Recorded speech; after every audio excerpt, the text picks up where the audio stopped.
Almost live from the CX Therapy Studio, CX Therapy Season 6.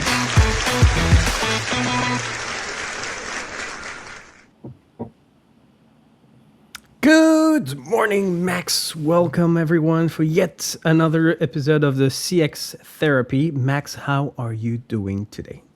I'm doing well, Julien. Good evening to you. How's the beautiful city of Paris? I know it's missing me horribly, I'm sure. Well, you haven't been here in a long time. I mean, you keep going everywhere around Europe, just never stopping in Paris. I don't know how I should feel about that. But doing good. Doing good. Has been very, very hot lately, which is what it is. There is no global warming, but it's No, clearly hot. not. What about you? I'm doing well. I just trying to keep up with the world.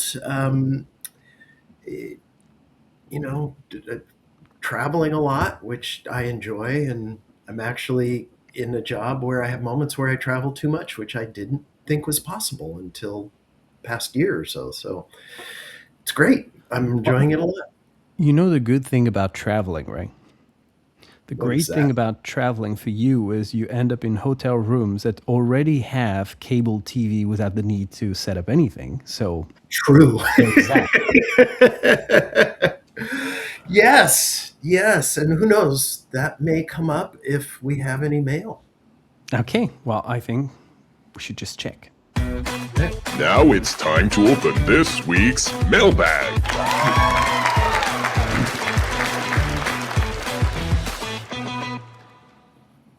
All right. What do you have for us? I got the mailbag. You can see it if I hold it right in front of me. We'll avoid the magic of I got a letter. All right, Santa. What you got in the guy mail? in Blue's Clues when you do that, or when I do that. Oh, all right. I remember this. I don't need to read it. It's so you may remember, and Julien just referenced a recent, if not our last, one of these sessions was just the two of us because I needed help. I made the mistake of replacing my cable set-top box Super Bowl Sunday about 3 hours before kickoff. Thought it would be safe. It was anything but. And came down to a moment where, the only thing my wife cares about in the Super Bowl is the halftime show. And sure enough, 3 minutes into the halftime show, this big sign went up across the screen and said, "Are you still there?" And the remote control didn't work, so I couldn't tell it I was still there. So we had to reboot. So by the time we finished rebooting, it was, "Hey, thank you for the halftime show. This was great." So the question is very short and very sweet. Well, very simple. Not sweet. Is the question, did you get a divorce after that, or what is the question? I mean, very close, actually. It's why does your wife have anything to do with you is basically the question. And there's two reasons for that. One is she's wonderful and she puts up with stuff like that. And two is it speaks to how little she cares about the Super Bowl, that the only thing she cares about the Super Bowl, if she misses it, she's like, yeah, whatever. So it's not like it was some life-changing thing for her in reality. So I think that provides some very profound and deep insights into customer experience. Just don't ask me what they are. All right. What about you just tell me what was in the mail instead? The question was, really? Why is your wife still with you? Yeah. Well, I know why you're still with her. Besides the fact that she's a lovely person, she's also fixing everything around the house except cable TV for some reason. But if you watch episode number, whatever that is, she is fixing the dryer and the washing machine, I believe. That's the dryer. That's right. And we have a new dryer, by the way, and washing machine. Well, I can't wait to hear the story when it just stops working. So far, so good. Breath held. All right. So what about instead of talking about your traveling issue and your cable problems and my delivery issues and all that, what about we bring some fresh blood in Please, and try to have a please. different perspective? Let's do that. And now, please welcome this week's guest, a true CX expert.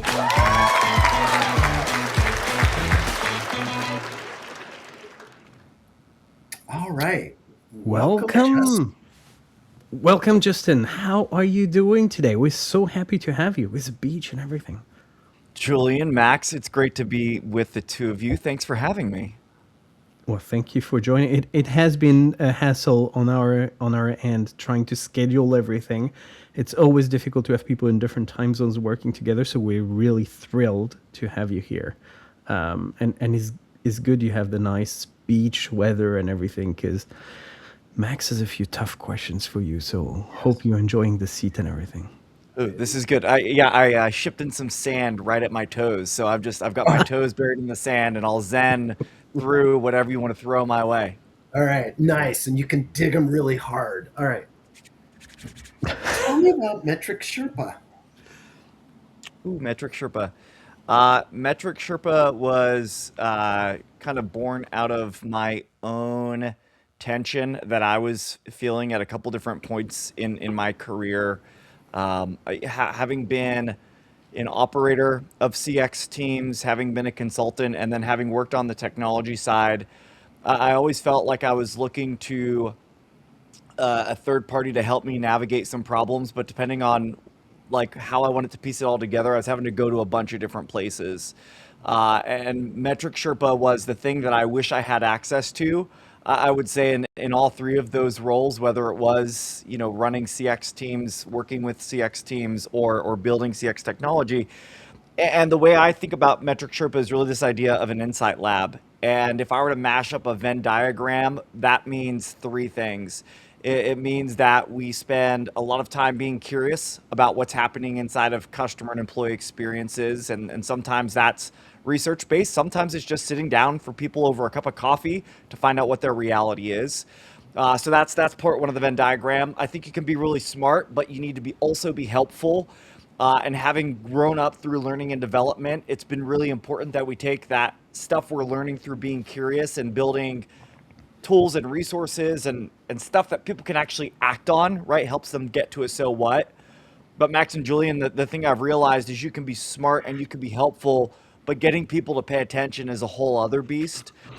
So as we were, thinking about the business, I was fortunate to work with some very creative marketers and uh, almost like boutique agency people who they're just fun, interesting creatives. And so it's like, how can we mash up this idea of being curious and smart on the space, being helpful through how we approach things, but also try to build in a way that actually invites people in and doesn't just talk at them. Nice. Um, I don't think you hold the record, but I think you're very close to the number to among the people I know with the most jobs in LinkedIn that say to present. So just curious how you juggle all your various roles and how do they intertwine and intercept? Well, I'm gonna guess that two of them are board roles, so that's kind of easy because that's a lot of just advisory work as conferences are being put into place or different pieces of content are being formed. One of those boards is CX Accelerator, which is a nonprofit to help customer experience professionals on the next stage of their career journey. And a lot of that is there's regional associations. The people are kind of based all around the world. It's an active Slack community. Another of those is the Quality Assurance and Training Connection, which one of my early days in CX operations was in QA and training. And so I've been on that board 16 years now, I think, and it's a bunch of contact center quality assurance and training people. There's an annual conference every year, so involved a bit through that. Let's see if I were to guess. So Metric Sherpa is number three, obviously. I think the number four that would be on there is probably some of the work that I've done through ICMI, probably about 15 years ago. I got certified as one of their business associates.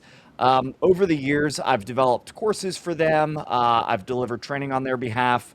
Not something I do necessarily as much anymore, but every once in a while, I'll build a training course or something of that sort. Cool. All right. Yeah. And this is my jealousy question. Tell me about the TED Talk. How did that happen? Tell you about what was that? Your TED Talk. Oh, the TED Talk. Yeah. Okay. So it's there was this interesting moment a couple of years ago where I felt like the thing that I was doing professionally wasn't really the thing that my I don't know, my heart, my mind, my like curiosity was like most directed toward. And the thing I realized that was the real common thread in all of the work that I've done is this question of why does work against so many people? And this is something that I felt as an employee. I mean, every hat I've worn, I've watched the way that work actually happens cause people to have their passion just kind of completely flicker out. Mm.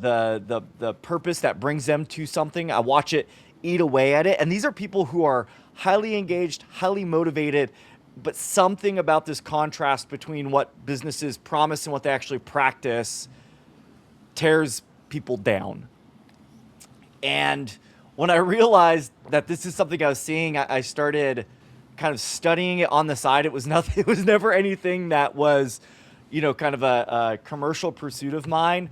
But I did run surveys on it. I did do focus groups and interviews on like, why is this actually the case, and what can be done about it aside from just wishing it away.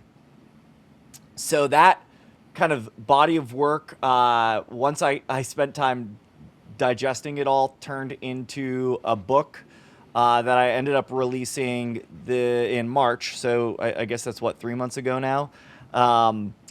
And the book, More Than a Motto, is based off of the research. It's really intended to help people rediscover joy and purpose at work. Most importantly for leaders, it's to recognize that disconnect between promise and practice. In the early stages of writing the book, I wanted to get really clear on the idea. I wanted to get pithy in how I thought and talked about it, because talking about an idea in a lot of words is easy. Talking about it in few is very hard. And applying for a TED Talk was that challenge to myself. And A, is this really an idea that has legs? But B, my talk was 13 minutes. So can I get this down in such a way that is clear and compelling in 13 minutes? And if I can do that, then my thought was writing a book is going to be the easy part. And so that the TED was about that. It was about what actually drives brand trust and employee performance. And it is looking at that disconnect between promise and practice, and the 6 things I discovered in organizations who do it really well. What are those 6 things, and how can anybody put them into practice in their organization? Very cool. All right. Yeah. We're gonna go one whole extra question here, because it's one we always ask. No kid, when asked what he wants to be when he grows up, says I want to be in CX. So how did you get here? Yeah. My answer to that question, going into school, was I was going to be a music teacher. Oh, fun. And I got to college, and I realized that music was my passion, and I didn't I didn't want to go into education. Crazy enough, I had been in playing and doing stuff on that front, and had the opportunity to move to Nashville and work in the music business. And I was like, if not now, when? So left school, moved to Nashville to work in music full time. And it was awesome. It was the coolest season and got to interact and meet with some really, really great people.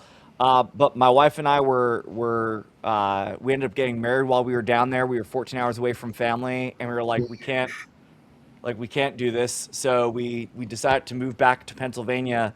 And when you're a college dropout who had like put your all of your cards in on the music industry, just like stepping into to whatever is not easy. And because I had worked in actually contact centers and hospitality in high school and even into the early part of college, it was an easy entry point for me to get back into it. And once I got back into the work, I was just really fortunate to work for some cool businesses and to get some cool opportunities that I never looked back from it. Nice. So it wasn't through biology. It was more about raising a family and being around family to take care of the little platypuses that you were growing and nurturing. Exactly. That's a first cool story. Can't wait to hear the next one. Yes. Gather around, folks. It's time for our guest, CX Story.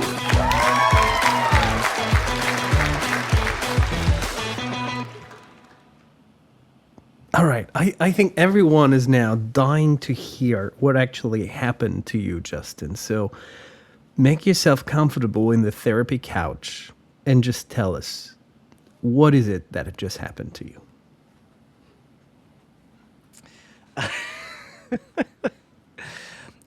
So this is funny. We okay, so we're like really involved in youth soccer. In fact, it's my wife's full-time job is youth soccer, and we have two sons that play travel ball. We handle all of the hotel logistics, all of that kind of stuff. Actually, can while I had a story I wanted to tell you guys, and now that I've talked about it, I actually have a different story I want to go down the path of. I want to abandon the soccer story. All right. I mean, We're gonna save that story that's because your this one's therapy. actually ridiculous. No, I'm serious. So, okay.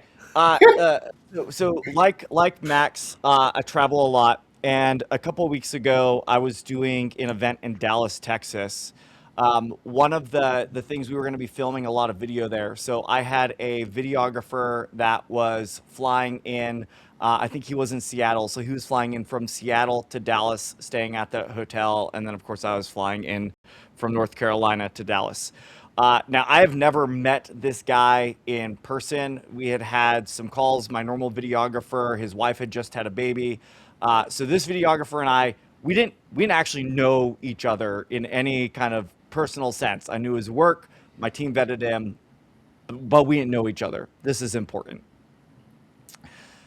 We had booked the hotel through the event organizer for the 2 nights that we were going to be there.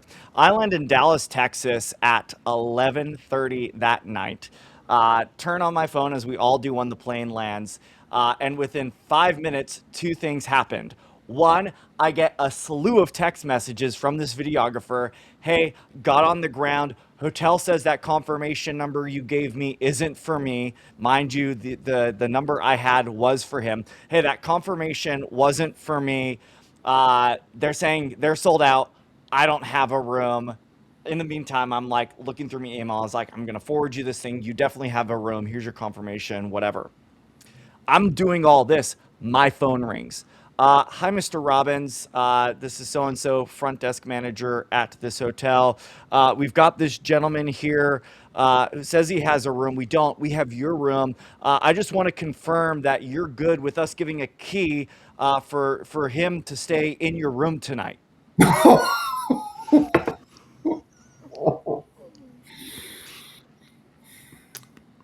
was not okay with that. Since I A, didn't even know this guy, and B, it was a king size bed. No. I'm normally pretty cool about these situations. I was like, this is like ridiculous. Like, how would you even think this is okay? It's now at this point 11:50. I'm 20 minutes from the hotel. I'm emailing the event organizer, everyone, and I can find, like, hey, by the time I get to this hotel, it's gonna be 12:30. I've been traveling all day. Like, this is not going to be a thing. Fortunately, out of some sort of magic inventory bin of hotel rooms, they weren't sold out, and they found another room for him. Um, but I guess I want to know, guys. Like, I've worked in hospitality. I've done this, but like, how do you handle this situation when it's like it's not my problem, but they certainly want it to make it my problem and more. Woof. Yep, that's a word. Well, let me ask you a question first, just because I'm very curious on that. You started emailing the event organizer at, I think you said 11:50 p.m. Correct. Did you Yeah. did you actually get an answer? I mean, before the next morning? Yeah. Not only did I get an answer, but they had gone down to the desk personally. So it's important. I didn't have their cell phone number. Like the person that was going to be on site, I went through everything, didn't have a cell phone number I had the hotel number, I had my videographer's number, and I had their email address. Wow. But actually, if they did answer pretty quickly at around midnight, you probably did Yeah. not need their phone number, because they were incredibly reactive anyway. Max, how would you have dealt with that? You've tried every hotel on the East Coast and West Coast and most of Europe. Yeah, sorry, I'm a little post traumatic here. That's such an awful moment to go through. How long had this gentleman been at the front desk? Because you were in a plane, right? So That's a good question. you received Yeah. all the messages when you logged back in, but Yeah, had he I been think there he for like 3 landed. hours or? No, I think he had landed probably maybe a half hour before I saw the text message. So he had been in the lobby for a while No. by the I, time I received it. I mean, you have or had two separate confirmations with two separate numbers. One of them somehow did not make it into the hotel system, and they gave away the room, They basically. changed the name on it because it was a group block. They Oh, had taken that confirmation number and reassigned it to someone else and neglected. oh, So kind of their oh, problem. I mean, you're saying is It's not yeah, really their 100% their problem. problem. yeah. Wow. And it sounds like the hotel's attitude was, "Hope you guys like each other. We got a lovely king size bed for you to share." It shocked me when that was the suggestion that That's oh. Well, a king size bed is not bad. Could have been queen size. I mean, and what Oh, better way to get acquainted to your videographer? I mean, you know. All right. I so mean, I if guess let me ask one more question because I got go to ahead. decide just how much to hate the hotel. So the other room that showed up, was that the conference people had another room in their block, or did the hotel find the other room? the hotel, so the line that we got, they ended up That says a lot right there. they ended up upgrading me, and they said that they were able to upgrade me because they had someone cancel at the last minute, and they gave the videographer the room that was assigned for me. Right, so technically, he ended up sleeping in your bed. Just That's true. He just so did. we clear. Um, all right. I mean, there are two ways to look. There are two very different situations here. There is they actually don't have a room because they are fully booked, and there is they do have rooms and just making it difficult. If they really don't have a room, I'm guessing before suggesting you guys could share a bed, it would have been a smart idea saying, let me spend 5 minutes. I'm sure I can find a hotel nearby and we figure out a way to make it work. Because if there is no room, there is no Yeah. room. I mean, Yeah. as someone who GM'd a few hotels, you had two strategies, right? One, you did sometimes have rooms that were out of order, and it might be simple stuff, right? Hey, we need to fix a lock or an AC unit or something, right? So there's always inventory that's pulled back. But I think, Julian, that's the thing that I was expecting most often is we're in downtown Dallas. I think this was a Hyatt property. There's other hotels. I could probably spin and throw something and hit a hotel. The first option was to room us together. Like that was what just Yeah. and the confirmations. That was also shady McShadester. If you ask me, like giving an email, this is your confirmation, and then taking it back. There's no take backsies in hotel Yeah. confirmations. I mean, that's I now I'm going back to Seinfeld and the rental car. You have a confirmation. Oh, yeah, the hotel sucks. They're horrible. There's no redeeming anything. I think to your point, that my understanding, and I've never worked in that industry, but there's apparently always something available that can be done. And to Julian's point, there's something 2 blocks away that would be a backup. But the other thing on this, Max, is this is bad if it happens anytime between 10 in the morning and 4 in the Yeah. But when you land 11:30 p.m. and you freak out and they know they have roughly an hour or so to fix the problem and they wait for you to show up to come up with alternative solution, I'm guessing they are not overwhelmed with customers at midnight. So they probably had nothing else to do but to figure out a solution. I mean, when you get a long queue of 50 customers, you got to deal with, let's fix one thing at a time. But when you're by yourself at the counter with nothing else to do, one guy who's been in the lobby for the past 90 minutes who's losing his shit, and another one who is in a cab coming up who's probably going to be upset as well, if not just exhausted, you might be a bit creative. And if you can't be, you probably have someone you can escalate to or ask advice from. Or it sounds like a little bit of a lazy solution. Hey, you guys share a bed. We'll figure it out another day. Leave me alone. Not my problem. And my issue with Max in this is if they had said that, I probably would have just said, give him the room, and when I get there, let's figure me out. Which you would have slept in the lobby. A hotel does not deserve that kind of capitulation. And I don't mean we'll figure it out, I'll go snuggle up to this guy. I just mean, oh no, you didn't. You are getting me a room.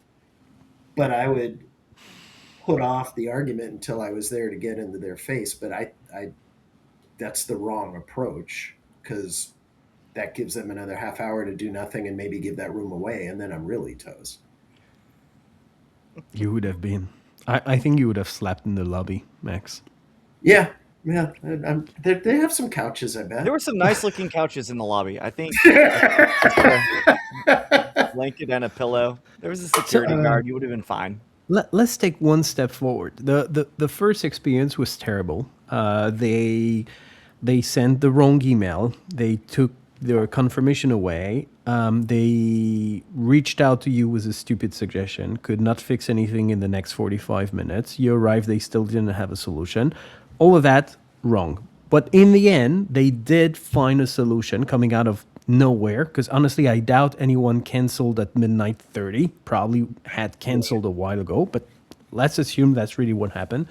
You got upgraded. How did you feel afterwards, after the situation got solved? Is it a hotel you would go back to? Was it this guy's problem, or was it the hotel policies that didn't make sense? How do you feel about the overall experience? Because it kind of ended well. Oh yeah. So I think there were two things. So that night I got finally up to the room, and I think to the point that we can all understand. I mean, I was just exhausted at that moment. I did have to chuckle because they put a bottle of champagne and like a cheese and fruit plate in there. And I'm like, at this point, like I want to go to bed. I don't necessarily want to pound a bottle of champagne. And if you had shared the room with your videographer, you guys would have shared a bottle. That's all on you, man. I will defend the cheese. I've had times where I've gotten to a room at midnight and didn't have dinner, and that might have been a lifesaver, but it sounds like Max, that wasn't your I go-to. definitely, I snacked on some cheese. I definitely snacked on some cheese. But at that point, I was exhausted. I was like this is a nice gesture, but I Yeah, would have no been happier thanks. if you were like, we'll have. What time do you want coffee and breakfast brought to your room in the morning? Yes. Right? That would have been something. Yes. I've been all about that in that moment. Um, Look, where I'm gonna put the blame in two spots. One is assumed, one is not. I think the third party company that had been involved in organizing the event, not the client, but the company that was helping with a lot of the event logistics. I think that's where something happened on the rooming list that they sent out. And when they had communicated confirmation to my team and I, and then what was finalized in terms of what went to the hotel, that's where it broke because the hotel received the rooming list from the event. So that to me is part one. Like they did something there and never, like they missed a detail. The other place where I just kind of feel not how I would have handled it was the manager that contacted me with that option. Yeah. I just feel like if I had been in that situation as the GM, my go-to suggestion would not have been to room the two people together. It would have been, Max, to your point, hey, we can get him in this room for now, and we're going to work on a solution by the time you get here, or just something. The fact that they led with, hey, we're going to give him a key to your room, is that okay? That was the thing that was probably most upsetting to me. I Fair, have because we never, have actually ever, put. ever heard of that before, and I hope I never hear of it again. But I mean, a fair point you're making is we put all the blame on the hotel because the issue was poorly managed, but they may not have been to blame in the first place. I mean, the mix-up could have been with the event agency managing the logistics, and those are the people who gave you an email address and a hotel address, but not their phone number, right? I mean, event is probably with customer service one of the toughest job because for the 48 hours of the event and the 48 hours before the event, you just don't have a personal life anymore. You're 24/7. This is crazy. But part of the job, as tough as it is I'm going to be able to help and fix problems 24/7 and not just 9 to 5 because I mean shit happens at 11:30 when you show up to the hotel. So giving the phone number would have been actually it's not even a matter of phone number. You said you sent an email and they were fairly responsive, but they haven't fixed anything. Yeah, no, they came down to the desk. Like they did come down to the desk to work with the hotel team to get it sorted. So, yeah, they got the agency got on it when I sent the communication there, but still, I Yeah, think it was so the and initial. that's interesting. They're kind of part of the source of the problem, but they responded well, unlike the hotel. Yeah. Okay, fair. Well, the real question is, will you ever go back to this hotel? No, I don't see myself staying at that hotel again. I mean, it was a lovely hotel, but Dallas has lots of hotels. That's All right, true. Yeah. let's not test it twice. Let's not.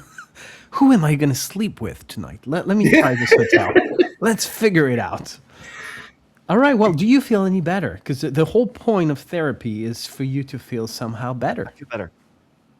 You do feel I better. do. I feel better. I feel better. You know that my toes in the sand wasn't enough. Now I've gotten it out into the world. We've processed this, and it's going to be a good day now. Thank you so much, Max, Well, Julian.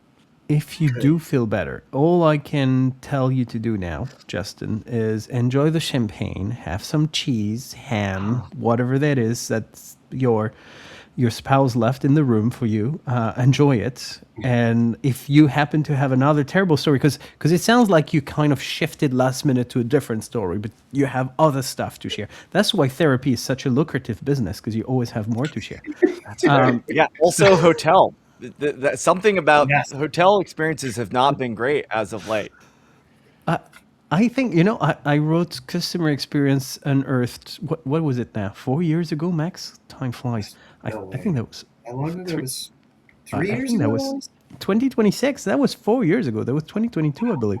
And I wrote it based on all type of customer stories. But I think just with you, Max, and some of the guests, I could write a spin-off version with only travel stories and hotel stories. I have material for another book, if not more. That's beautiful. How this industry can be fixed in so many What ways. about a mini series? Yeah, exactly. I'm going to talk to streaming Netflix. show. I'm going to talk to Netflix right away, see what they're let's do thinking. that. Well, a big thank you for joining us, Justin. I'm glad you feel better. I hope the experience was enjoyable. I hope we had plenty of hotel managers listening to today's episode and who are just going to learn a few tricks. Notes. Taking notes, exactly. What not to do. All right. Oh, Yeah. really? Can do that? And Turns out. keep helping companies get better. That's important. We do need better customer experiences. We have an incredible, beautiful customer experience every now and then on the couch, but that's kind of once a year. So Exception. Yeah. yeah, it's kind of the exception. A big thank you, Justin. Max, as usual, a real pleasure seeing you, and it was a beautiful new background. San Francisco has never been more beautiful. Slightly used background, but thank you, Justin. I Thank you.